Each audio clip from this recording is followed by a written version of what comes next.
sake of saving time. But if you want to share anything specific about your background, please do. Okay.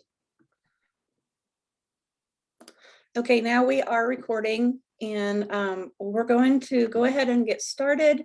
Lupe Valtierra from Lake County is a community development educator and has been teaching the beginning guide for grant writing class for quite some time.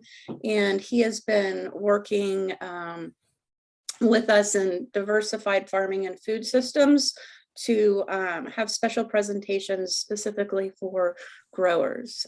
So he's done several of these. And Lupe, as always, we really appreciate you being here tonight and being so flexible with different audiences.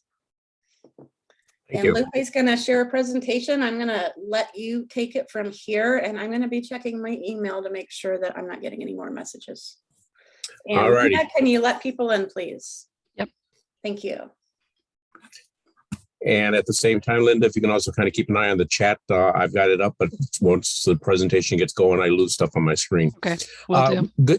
Good evening, everyone. Thanks for taking time from your days for your evening to join us today. We're going to actually probably get through this section in about 30, 35 minutes and stuff.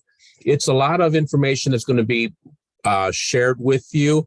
You should, through the course of the session, actually get that feeling of, yeah, but I want to know more. Or, yeah, I need to find more information about, or who can help me with this particular thing. On the call with us today, we have two other community development educators from the Marion County office, Dallas Evans and Kayla Wright. Those are my counterparts in your area. They are also in the process of working through this program as well. And so as you get piqued in interest and want to do more with the grant writing or proposal preparation process, those are fantastic contacts to have in that area. And please do definitely make use of them. So with that, I'm just going to kind of go ahead and get into the actual presentation. I'm going to share my screen. If you have questions along the way, please definitely stop me. You can wave and I may see you if your name is if your picture is up on screen. More likely than not, you're going to have to just go ahead and unmute yourself and say, hey, I have a question about this. Type it into the chat and somebody will see it and kind of grab our attention that way. Otherwise, we can just sit back and enjoy the ride for the next 30, 35 minutes. So that's, we call this session actually the Introduction to Proposal and Grant Writing, and it's labeled as 5 not so quick tips, because everybody wants to know what's the quickest way, what do I need to know in order to get an application filled out, to complete a proposal, to submit a grant, to get the money that's out there.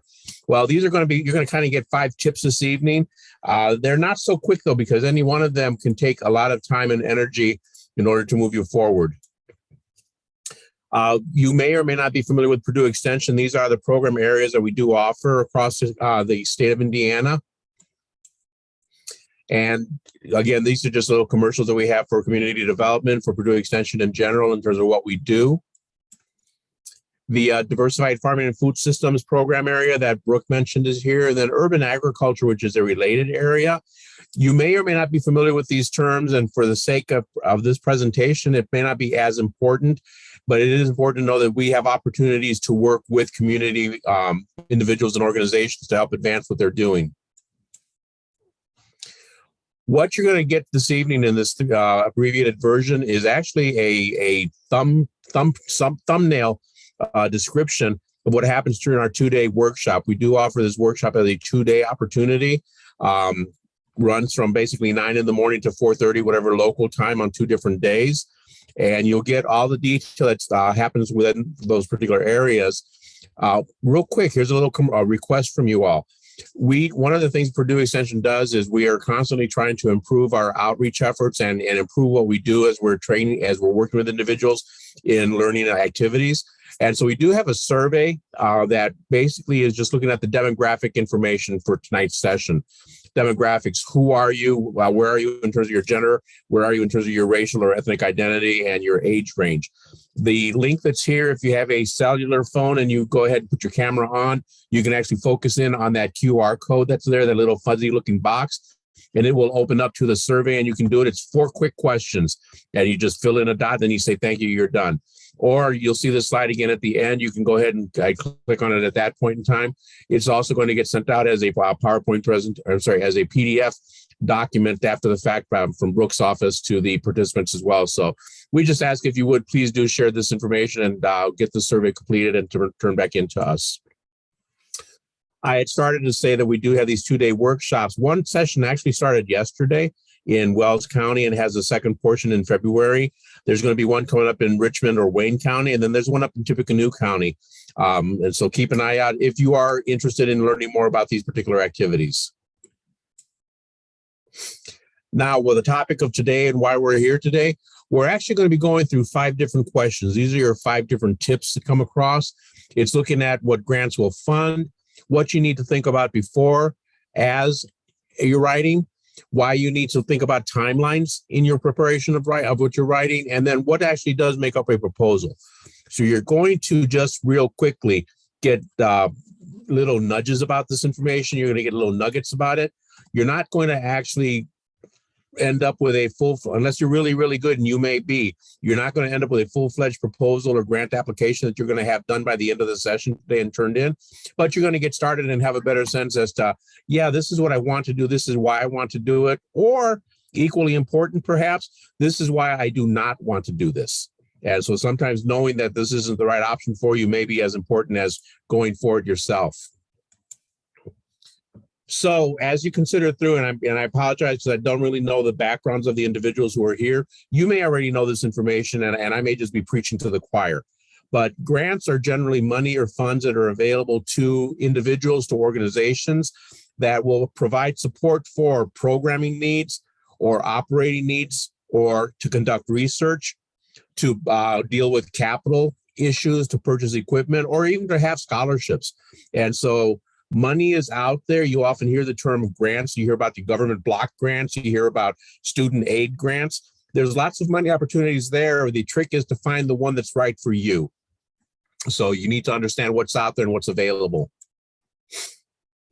Once you kind of get a sense as to what's out there and what may be available, then you need to start thinking about, from your own perspective, what is it that you want to do? What is it that you're looking to get money to help support?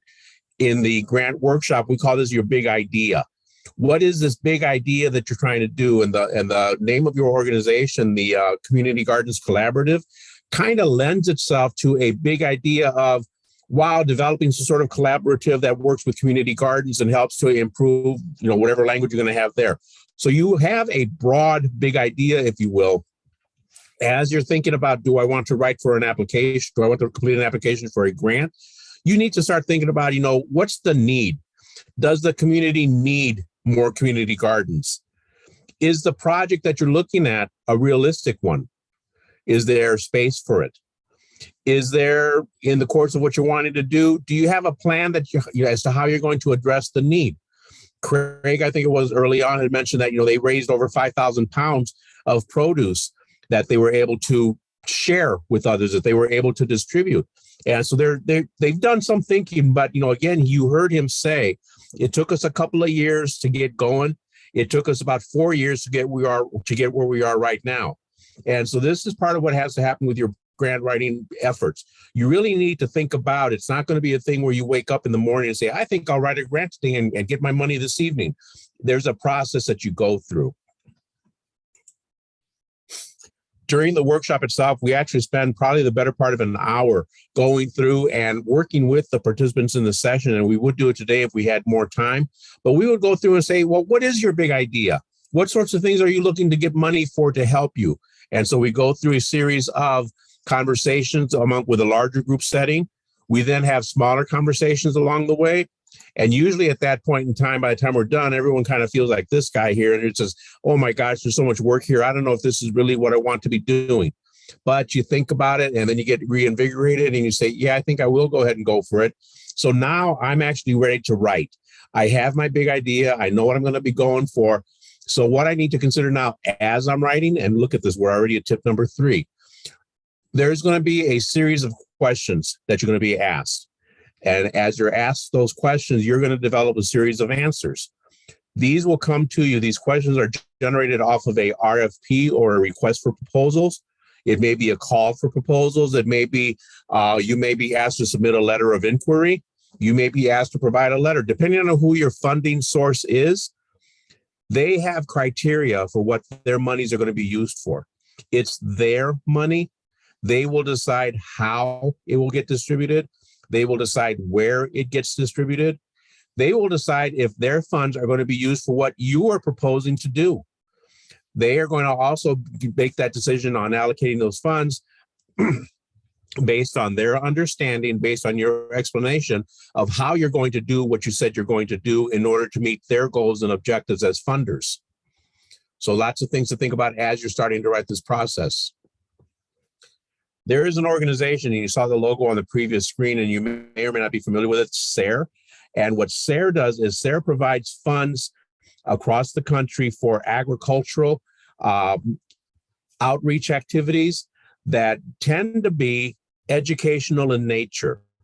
And so again, Craig, I'm sorry, but you were very helpful in terms of the early part in prepping me for this conversation by saying we went through this whole series of, in order to get to where we are, there may be an opportunity there with the SARE organization, for example, to take the lessons that you have learned in how to develop that organizational structure for the gardening groups and share that with other growers.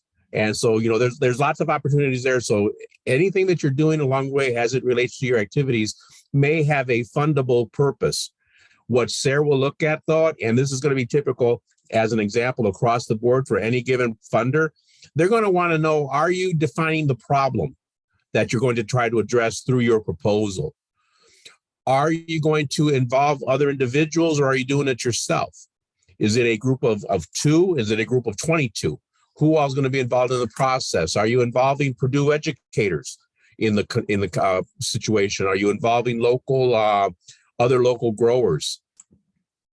SARE and or others will also look at what is it you're wanting to do with the information that you're gathering, because any given proposal oftentimes is meant to educate. Believe it or not, your results is, whether you realize it or not or want to admit it or not, when you're doing a proposal, you're conducting research. And you may not think of it in the sense of an academic research project, but you are conducting research. You have an idea, your big idea of something that can work. When you get money from a funder, you're going to try to make sure that what you're proposing is going to work so that you can then share with others the fruits of your labor, if you will. And so how are you going to have that outreach? How does what you're looking to do fit with the mission of the funder? Are there going to be opportunities with what you are doing with the money they are giving you, with the lessons to be learned that can be shared with others so that they can also benefit and improve in what they're doing? And then in some cases, this point number 5 here, oftentimes or on occasion, you will find that a funder wants to give you the money, but you're not quite there. You're missing 1 or 2 pieces of what they're wanting to have happen. So they may give you an opportunity to redo what you have already submitted based on their conversations with you, based on revisions, in order to be able to give you that money, because at the end of the day, they want to help support what you're doing. We're already at tip number 4, and oh my gosh, we've only got about 10 minutes. However, are we going to fill the rest of this time block? We will. We will. One of the things is you're going through this entire process of thinking, do I want to, can I, should I, where from, who do I approach, how do I do it? You have to start thinking about creating timelines for this process. You ask yourself, you ask your group that you're going to be working with, when does this whole thing begin? And how long is it going to take for us to get through this entire process? And does it ever end? And so with those 3 big questions that are kind of sitting out there, that helps you start to see the value, the importance of timelining. And it's basically, a lot of you already do timelines, believe it or not. You're already talking about what point of the year are you at? Are you already visualizing your summer, what your summer gardens are going to look like? Do you already know what you're going to plant when, where you're going to plant it, when you're going to plan to harvest it? And so you're already doing that. Proposal writing kind of does the same thing. There's a timeline process that you need to go through in order to be successful. Again, just as an example, because as I said early on, you don't just wake up on Monday morning and say, I'm going to write a proposal and submit it to get my money by the end of the day. There are processes that are followed through by funders As an example, in 2021, the Sara organization again, this was their timeline of when they were going to be distributing their funds and how they were going to do it. They started off, for example, in August of 2020, and they released their RFP. That's when they told the world, we have money available. We want you to take our money to do good things. Then they said in August when they released that, but you need to tell us everything. You need to have it turned in by December. And then between December and spring, someone somewhere magically looks through, makes decisions about, yes, this group is going to do what we want them to do. They're going to help us advance our mission. We're going to go ahead and give them money. We're going to fund them. And so in this situation, what the Sara organization does, and it's not unusual with a lot of grant funders, they do a 50% allocation at the front end. You're going to get $10,000 total from Sara, let's say. They will award you $5,000 to get started. Oh, but it's going to cost me $15,000 to get this work done. And they're only going to give me 10, but I'm only going to see 5 at the beginning. That's again where your timelining comes in. That's again where your prep work has to come in to figure out how are you making up that difference? What's your share going to be in terms of getting in the rest of that money? Because if it's going to cost you $15,000 to run your entire operation according to what you're wanting to do, you've got to find a way to kind of supplement that other money through and figure things out. Lots of good conversation. Again, 2-day workshop. We get into more detail about this. It's important to know, and one of the things to look at is when are funds released once you're funded? Is it a full allocation at the beginning? Sometimes. Is it a 50%? More often than not. Is it a reimbursement at the end of the process? Do you have to spend what you told them that you wanted to get from them? And then once you give them the receipts, they will give you the money back. So you need to have to look at those situations and find out what's going to be happening there so that you can allocate your budgets properly. As you go through, once you get the money, once you have your operation underway, they're going to want a progress report. So about a year after the initial award, they're going to say, okay, well, what have you been doing? They usually will give you a form on which to report. And so you give them that information back. You write the report and say, I've done this, I've done that, I still need to do this, that, and the other. As they're doing that, as you run the cycle through, as the grant completes, in this case, a 2-year cycle, excuse me, at the end of that cycle, once you submit that final report, that's when you get the balance of your money.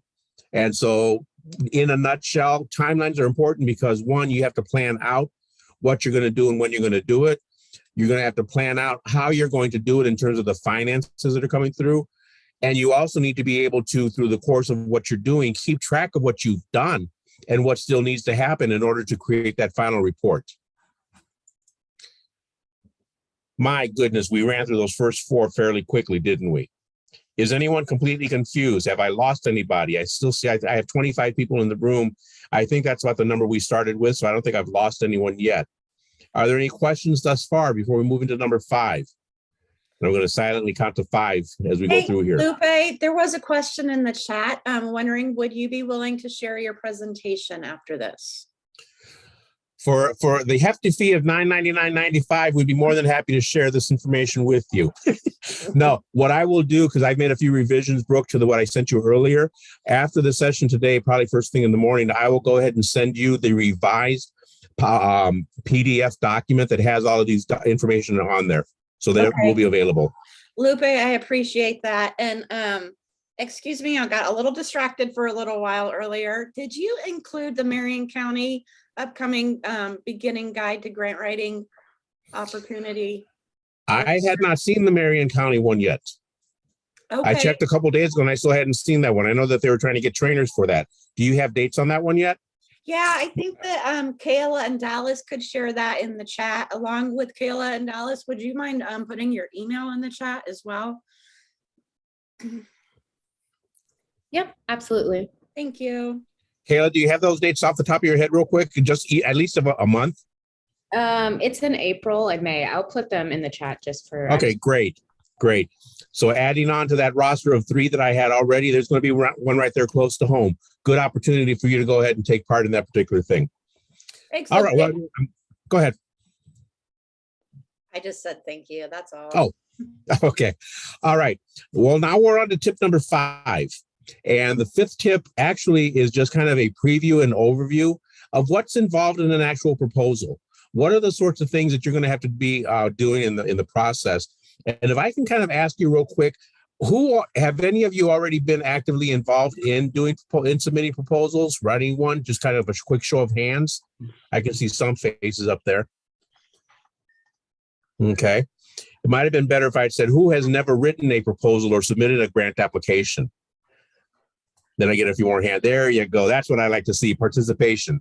All right. Thank you. Well, as you do it, it can be an interesting process for you. And again, I'm glad that you're listening through today and getting some information. I'm more glad that you're going to have the opportunity to actually talk with Dallas and Kayla and Brooke a little bit more in terms of, is this really the route that we want to go?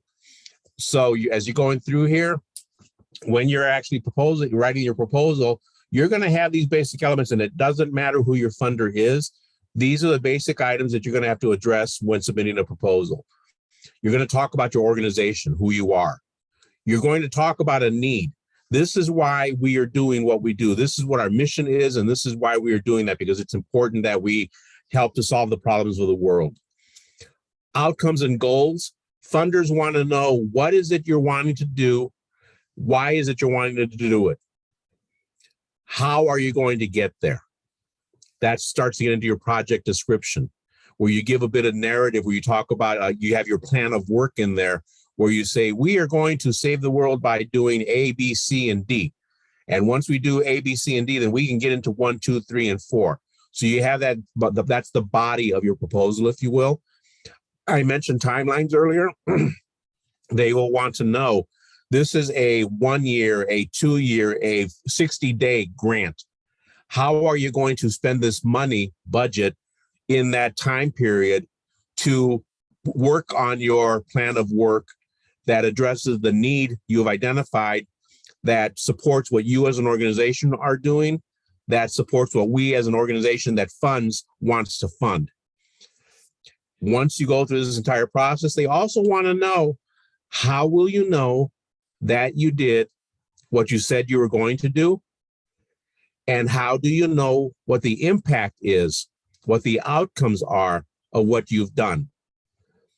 Very few funders are going to sit back and willingly give you $10,000 as an example and say, fantastic, we never want to hear from you again. Okay. If they're giving you funds to support a project in response to a proposal, they will want they expect a level of accountability. That's where the evaluation element comes in. So it doesn't matter, again, where you're going to get your resources from. More often than not, as you're preparing a proposal, as you're writing a grant application, these are the items that come up. Just real quick, these are just some of the little tips along the way. When you're doing your organization introduction, and we could kind of walk through here real quick if we had more time, where I would say, okay, Julianne, tell me a bit about your organization. What kind of organization are you? What is your purpose or your mission? Who do you serve as an organization? Where are you located? Are you in Marion County? Are you in Howard County? Are you in Johnson County? Where are you located? And who are you serving? And how big are you? Are you an organization that has 15 members? Or are you an organization that has 150 members? So you describe your organization as it goes through, and we don't have examples of this here, but again, we would get into that conversation there, and you all would know how to best answer this question as to who you are responding to these 5 little points. As you look at the overall process of proposal writing, think of it, make it real simple. You're going to be answering questions of who, what, when, where, why, and how. Think back to your schooling.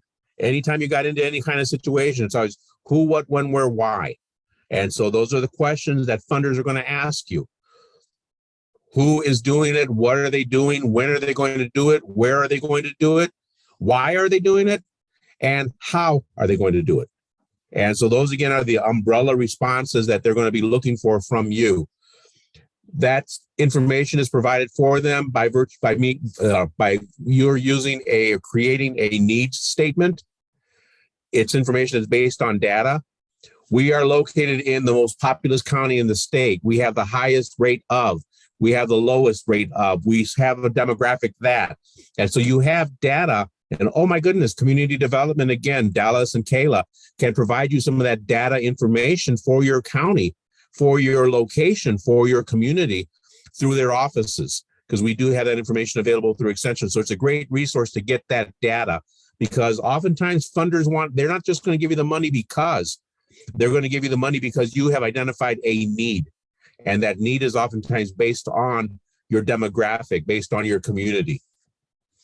They're also going to be looking at that question of, again, the how and the why, the outcomes or the goals that you have.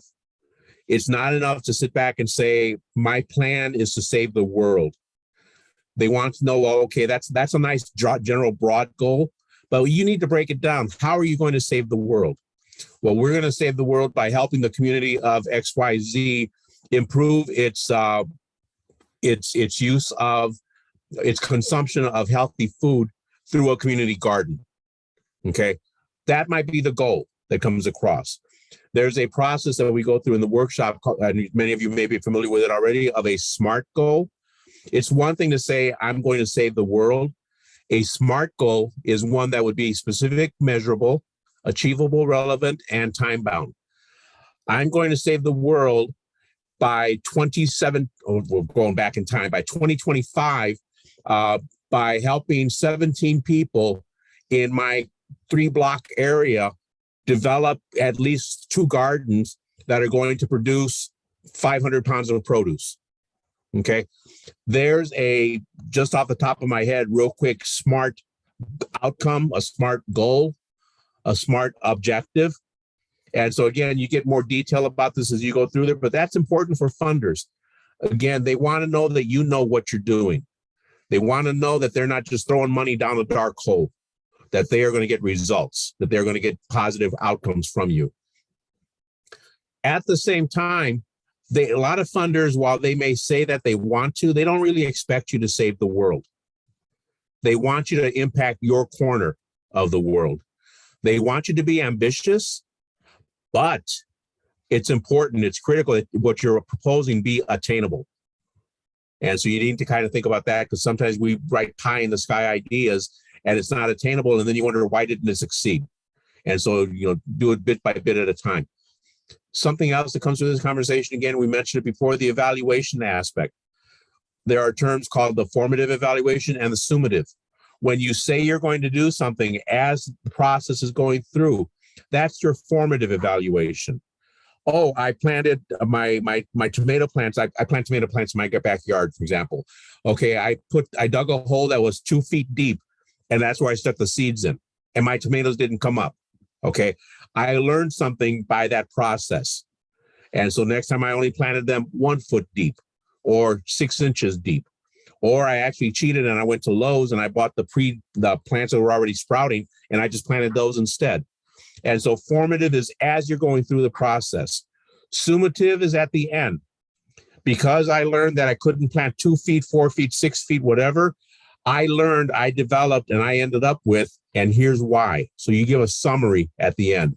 So evaluation is an important element. And again, lots of terms getting thrown at you today. If you're confused, if you're getting frustrated, that's okay.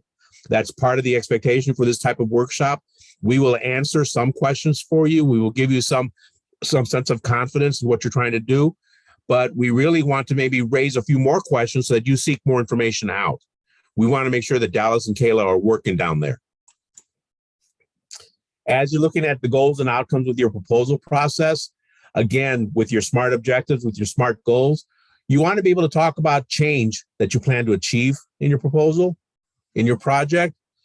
You want to make sure that your goals are correlating to what the need was that you identified, that they are meaningful, realistic, and that they're aspiring, and that your team agrees with what you're doing. Unless you're a team of one, which is very rare, you're going to have other people, you're going to have other community members, you're going to have other organizations who are part of your team in the process. You all need to make sure that as you're developing your proposal through, that everyone agrees with what's going to happen.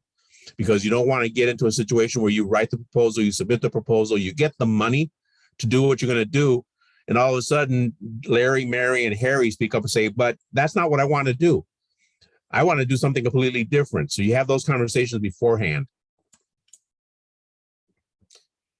Mentioned beforehand and talked a little bit about the project description. And again, this could be anything from a project narrative to the proposed activities to methods, plan that you have, what outputs are you going to be seeking. So these are basically the main steps that you're going to be taking in order to attain what you're wanting as your outcome. Oftentimes, you need to have key details included in what's going to happen there. So this is kind of, your project description is the meat of what your proposal is. When you give me the money, here's what I'm going to do, here's why I'm doing it, here's how I'm going to do it, and here's what's going to happen. As you're going through here, and again, in the longer workshop, we kind of spend more time with these things, with these items. You're talking about processes or methods that you're going to use. You're identifying details. You're talking about your beneficiaries, who benefits from, who gets the impact of what you're doing. How are you going to involve people? Who are your partner, your role partners in this process? What are people responsible for in the process? Who's the main person responsible? How are we going to deal with challenges? We oftentimes forget about that. Again, we are optimistic and say, when you give me $10,000, the world will be better because of what I'm going to do. What if it's not? How are you going to deal with? What if a pandemic occurs and you can't get volunteers to come out to work in your garden area? What are you going to do? What if the supply chain is messed with and you can't get the equipment that you need in order to harvest your crops? What are you going to do? So that conversation, and again, not a lot of information, not a lot of time needs to be spent on it, but there has to be an acknowledgement that we are going to make every effort to succeed with this, but if we're not able to, here's what we think is going to be happening. So it's a little bit of forecasting that comes along there. A lot of that's been process. A lot of that's been what we're doing about.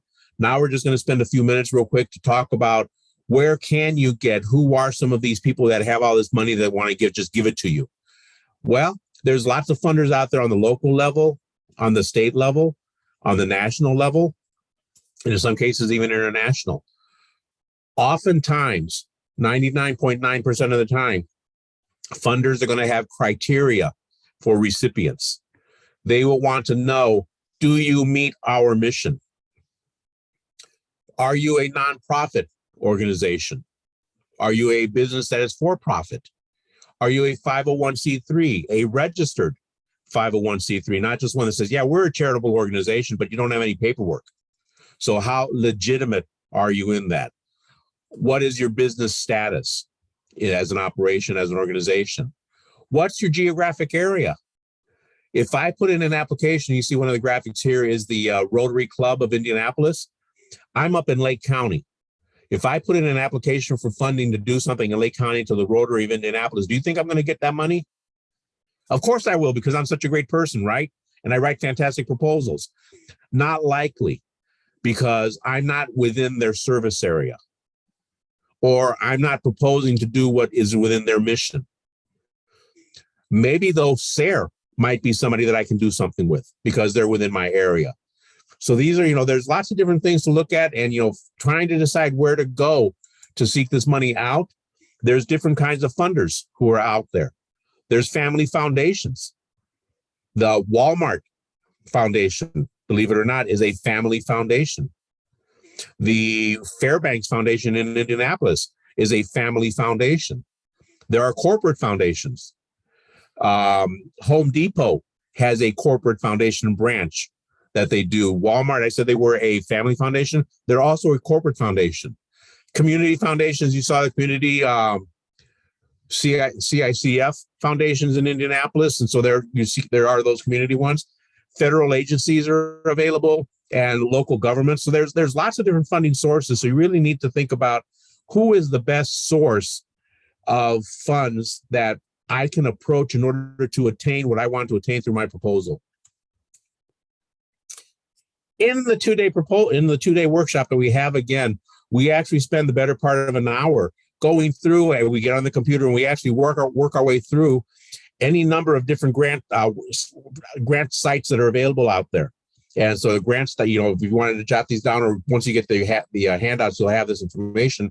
But grants.gov is a great resource to find grant money that comes from the government to do pretty much whatever you can imagine you wanted to do. There's probably somebody out there who'll fund you for that if you approach it in the right way. The two that are highlighted here, SARE and the NRCS at the bottom, those are USDA. Because this is a gardening group, a growers group, those might be the ones that are going to be a bit more of interest to you. But again, don't dismiss the other ones. The best way to find money is to, at this point in time, you just Google and you say, who has money available for? And you'll start down this huge path of possibilities. So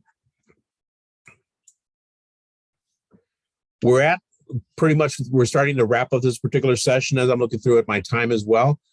Once you complete your application, once you've done your proposal, once you've spent all of this time putting together a 2-page document or a 30-page document or a 150-page document, it all just is going to depend on the funder and what they're asking you. When you send that into them, again, because you wrote it, because you sent it in, does not mean you're going to get funded. There's an evaluation process that they go through.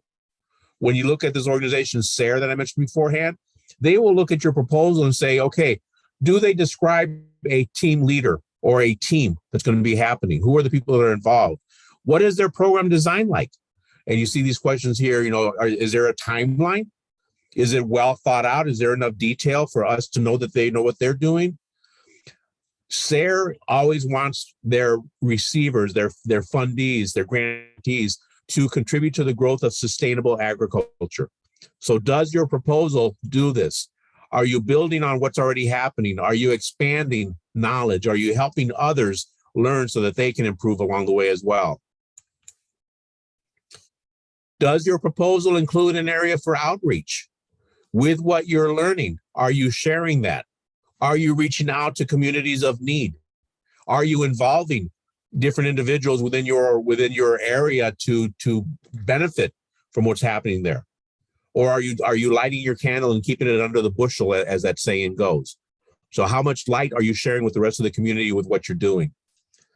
As they're reviewing your proposal, again, they're going to look at evaluation. Do you have a plan in place to help you understand what you did, how you did it, and whether you were successful or not with that? And most importantly, since we're talking about grant funding, what kind of budget do you have set up? How did you allocate your resources that they are going to provide for you? How are you allocating resources that you already have in hand? Does it make sense? Can you justify what you're wanting to do? If they tell you that our organization does not fund meals, and you write in your proposal, we're going to have community meetings where we're going to feed everybody food from ABC organization, ABC or grocery store. If you put that into your budget there, they're not going to help you there, because they're going to tell you, we do not fund food. Did you not see that line there? And so make sure you're reading what it is they will sponsor, what it is you can use the funds for, and what you can't use funds for. Okay. Quick question came in. Are there organizations where amounts of funds requested are too small to be considered? I'm going to say, well, one of my favorite comments oftentimes is it depends. So the quick answer is yes, there are. Because if you're the, I'll make up one. If you're the XYZ corporation, you don't make kind of donations, or you don't make funding awards less than $100,000. And so if your community collaborative there is looking at a $25,000 project, you're not going to go for XYZ's funds, because they're not going to even look at you. You're not significant enough for them. Okay. But by the same token, there are any number of organizations who, there is no too small. There are neighborhood groups that have gotten together. So they may not be the official funders, if you will, that have a 501c3 status or a community foundation status. But they, a group of neighbors got together and, hey, we've got $50 that we want to give out to people who are going to try to do this or that. And so, yeah, $50 is not a lot. And gosh, do I want to waste my time writing for $50? You might. And it's an investment, not a waste.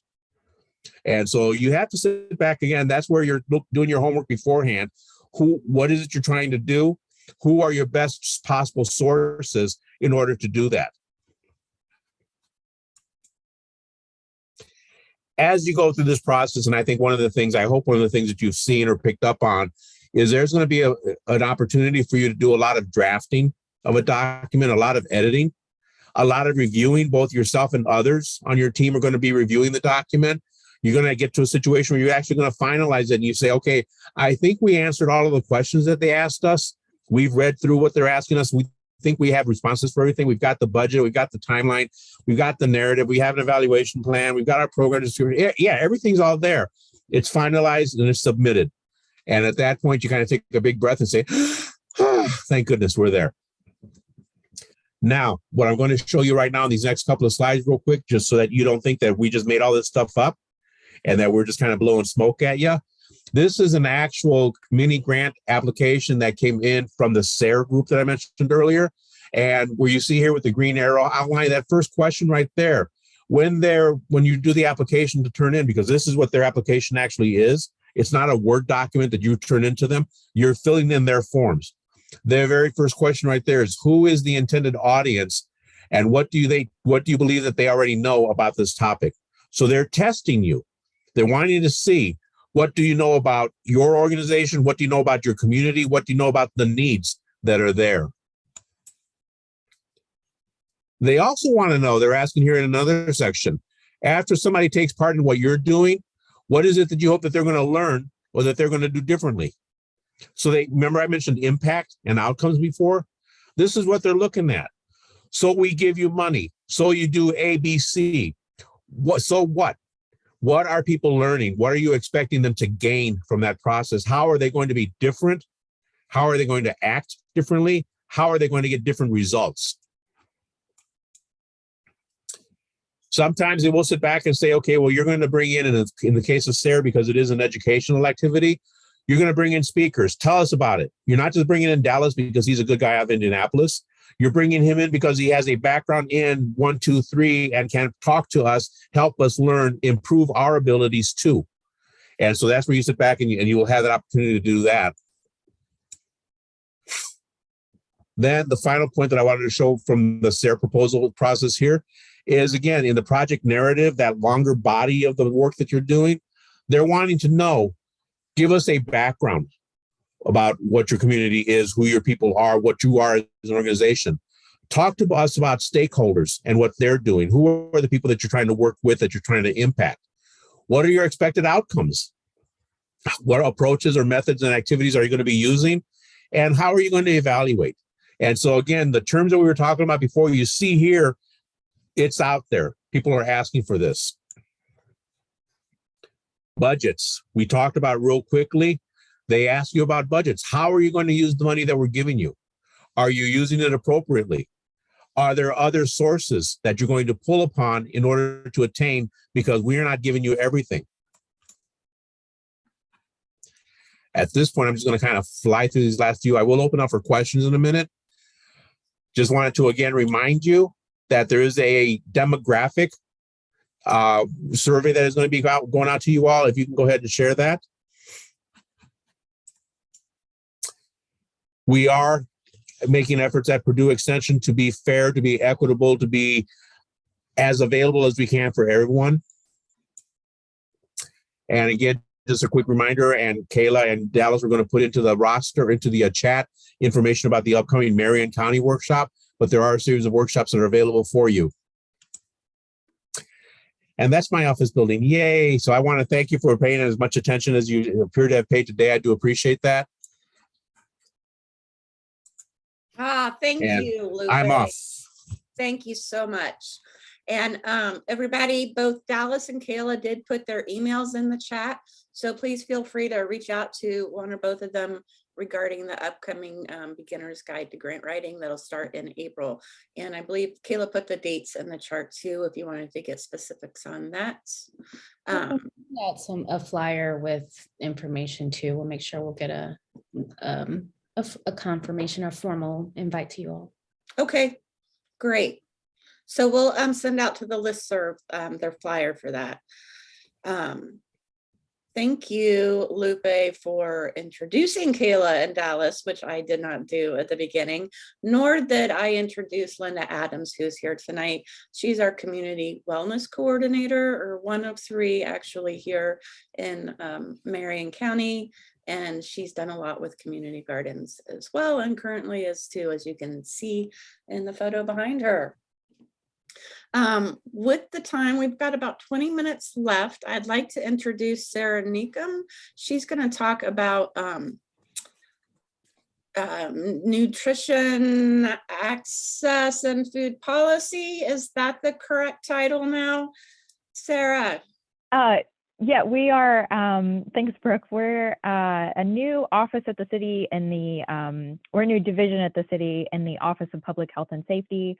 So we do like the Crime Stoppers is probably what our office is more known for, but since January, they started an office to specifically focus on like food access issues. So that is the Division of Community Nutrition and Food Policy under Malala Kennedy, if you guys recognize her name. And we just recently closed a round of funding for the Indy Food Fund. So that is an award that caps at $10,000. We had all kinds of for-profit and nonprofit organizations apply. This year, we did only fund nonprofit organizations. Not that, you know, we don't work with for-profit businesses or think that those are valuable. I actually think those are really, really viable ideas oftentimes to address food insecurity and food access, just because they have more flexibility. But for the programming that we had for this year, we stuck with our nonprofit partners and the plans that they had presented. So that's one opportunity that we have. I believe the funding window opened in November, and we do that. I think we're going to do that every year. The Indy Food Council used to run it starting in like 2014, and then it took a couple years off in the middle, and then we restarted it in 2020. So this is the second year under our division that we've done it. Another program that we run, well, we used to run, it's now run through a different office, but in collaboration with us, is the Neighborhood Food Champions program. So unlike the Indy Food Fund, which is more traditional application, like what Lupe was talking about, you submit your application, fill out all those required fields, who your partners are, how you're going to evaluate and all that stuff. Neighborhood Food Champions is more of like a coaching workshop. So there is a little bit of an award involved, but it also includes some instruction. So it's kind of like an incubator program. And the idea is that you would move from Neighborhood Food Champions to apply with a more like concretized like project plan to the Indy Food Fund, which is a larger award. So those are some of the things that we have been working with through the city and our partners in recent years.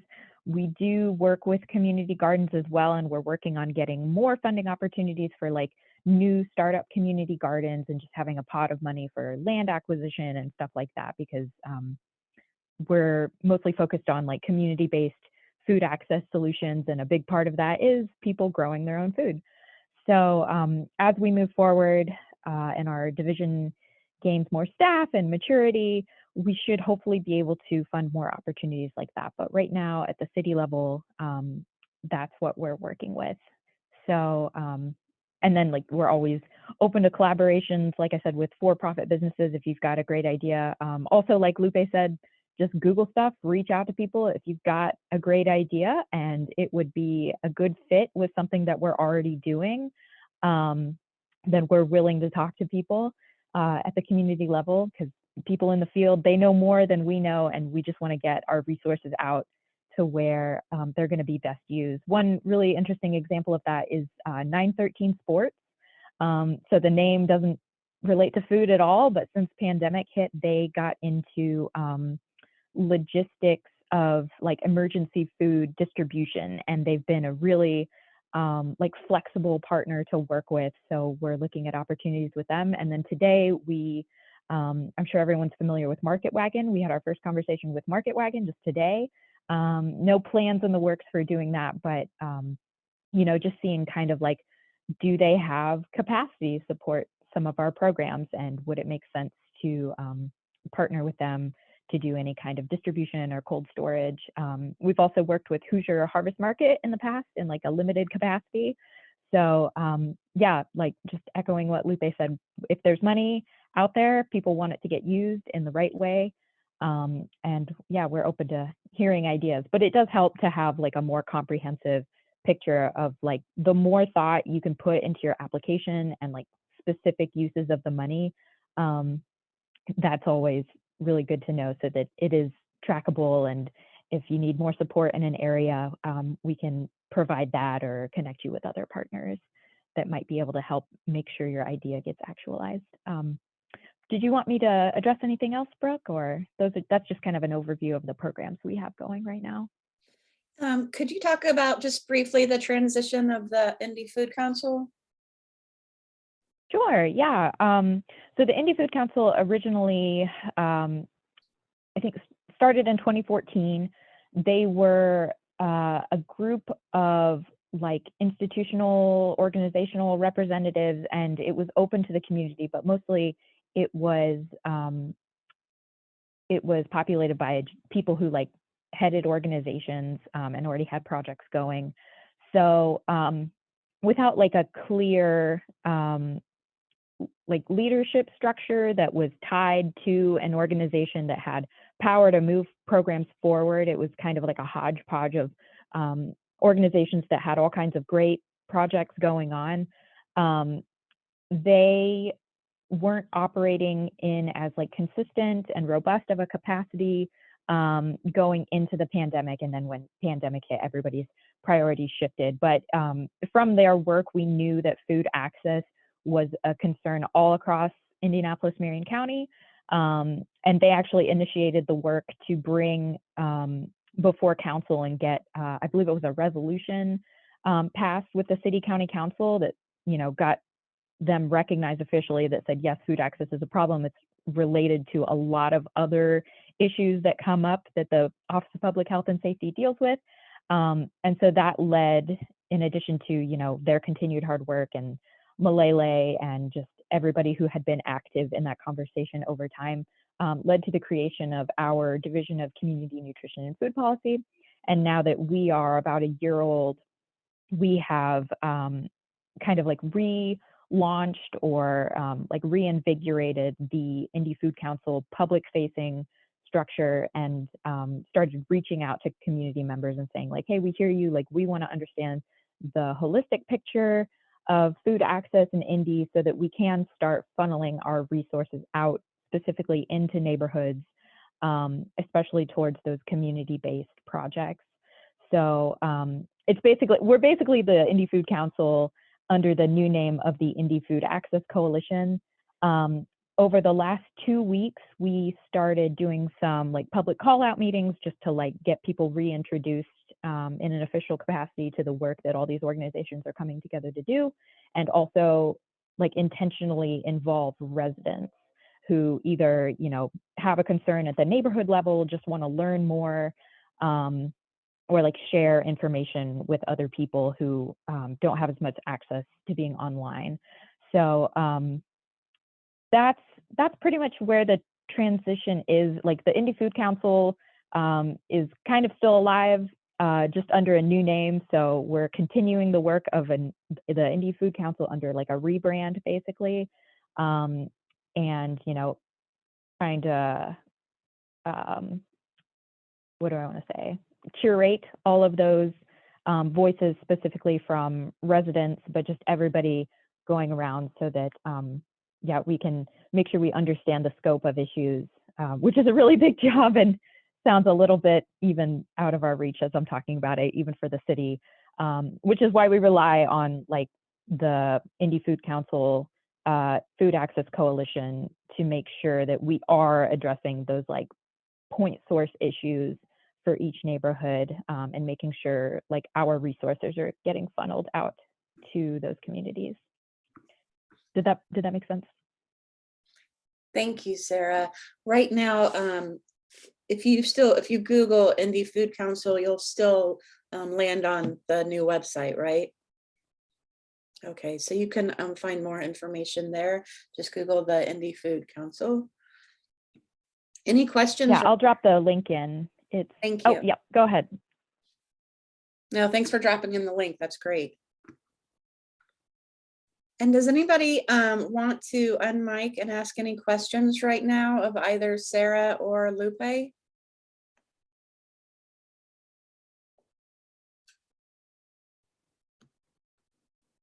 Great, there's the link in the chat if you want to look up the Indy Food Council's websites. And also, I wanted to, because we do still have a few minutes here, ask Kayla if you wouldn't mind. Lupe mentioned the federal directory online. Can you tell people about the Marion County Main Library and the access available there? Yeah, so if you guys outside of Google want to do kind of a deep dive and do some research into some grants, there is a directory. I'm going to put a link in the chat here.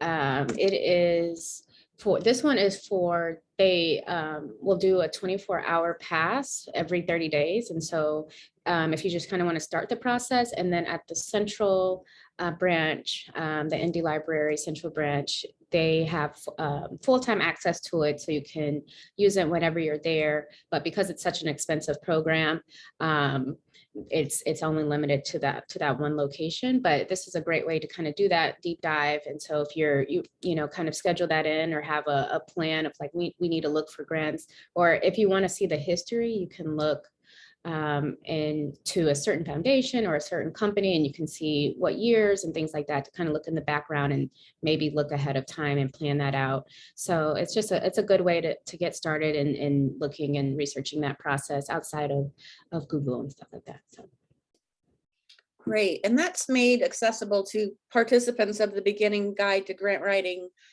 workshop, right? Like for a two-week window. Yep, they'll get, after you go through for a couple of weeks, you'll have access to the portal from your home. You'll get a login and everything.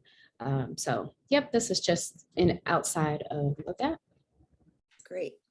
Thank you so much. Folks, we are recording this, and we will be sending out a link to the recording once we get it edited. A couple things. Right now, the planning committee for this collaboration is mostly made up of our Marion County Extension staff that are with us tonight. But we are also looking for growers to join that planning committee. If anybody is interested, please just email me and let me know. And one other note, we have a new urban ag educator coming and joining our office. And after tonight, you'll be happy to know that he will probably be taking over the correspondence and leadership on this collaboration. So you will, at some point, he's coming in on January 31st is when he starts. So at some point, you will probably be getting an email from him, an introduction. And with that, are there any last questions? I want to say, Lupe, thank you so much for getting through that in the amount of time that you had. And Sara, thank you as well for sharing, and Kayla, you too. Again, this collaboration is meant to be a place for networking amongst growers, sharing resource, sharing knowledge and tools and experience. We hope that through these meetings that more connections and networks are made, and that it becomes a really good resource for community garden leaders, and can help support better sustainability within our growing enterprises. So before we go, Linda, do you have anything to share? Hello all, I'm Linda Adams. I'm a community wellness coordinator serving Marion County. There's 3 of us, and our work is driven to make it easier for limited resource folks to access proper nutrition, obviously helping people to be able to know how to grow food on their own, and also having them have access to community space to do that. And we also like to assist community gardens with partnering with food pantries and other feeding sites to get those fresh vegetables into the places that help, that reach limited resource people. So sometimes we can help play that middleman and make a connection to get you hooked up with a food pantry that will be a good partner. I work a lot with Bethany Community Gardens on the south side, and we have 2 pantries that we've been partnering with from the beginning. It's been a wonderful relationship. So if other gardens want to have something similar, we're happy to help. Thank you, Linda. And I think I did include it in an email for this listserv, but we will be having in March, I think 4 Tuesdays in March, we'll have a Grass to Garden program. And that is all based upon running a community garden and the different aspects of doing that, and how to create, strong leadership in those endeavors, how to plan and how to build your team. If there are no more comments or questions, Linda just added her email in the chat, as well as Lupe's. Thank you, Linda, and mine. Well, you should have mine. Thank you, Linda. I do have a appreciate question real quick, if that's Sara. okay. Yeah. Hey, Linda, when you were talking about connecting community gardens with the pantries, and I think that's awesome. Like I love that idea, and I'm glad you guys are doing it. I might have to reach out to you and ask more about how you got those relationships started and how it's going. But I just have a general question for the group. So we've been running a program, like not necessarily with community gardens, but we're open to anybody who's growing food locally. But we've been looking more through the lens of like an economic development initiative as well. And so I guess I just wanted to clarify, everybody on this call is like community garden to you guys. Does that mean, like we grow it and it just goes back into the community? Is that the general idea about like that people have of community gardens in this space? Do you want to address that? Or do you want me to, Linda? Either one of us can, I guess. I'll give it a shot. So our community gardens, that generally are, there's a lot of different formats. You have your general community garden where people kind of rent a plot and then they grow food for their individual family in that individual plot. We have others that sort of garden in a community sort of way and then share the produce with their volunteers. Some of those, but not all of those, also will share a portion of the harvest with a charitable organization. And then, of course, we have what we call donation gardens, where they are growing 100% specifically for a specific food pantry. One example would be the St. Barnabas Frieden's Church Garden, which is on the south side, but they serve the St. Anthony Food Pantry, which is located on the west side. Did I catch them all, Brooke? Thanks, Linda. Absolutely. Yeah. And so, yeah, a lot falls under the term community garden. Other names such as share and allotment, share garden or allotment garden. But Linda, thank you. Yeah. Great work, everybody. Any final comments or questions? Okay, you'll be getting a follow-up email from me, and we will get you that beginner's guide to grant writing flyer when it's ready for Marion County folks. And we'll have a link to this recording and probably some other resources as well. Anytime, any more questions, please shoot an email my way or any of my colleagues' way. We really appreciate you guys being here tonight and growing for Indy. Thank you.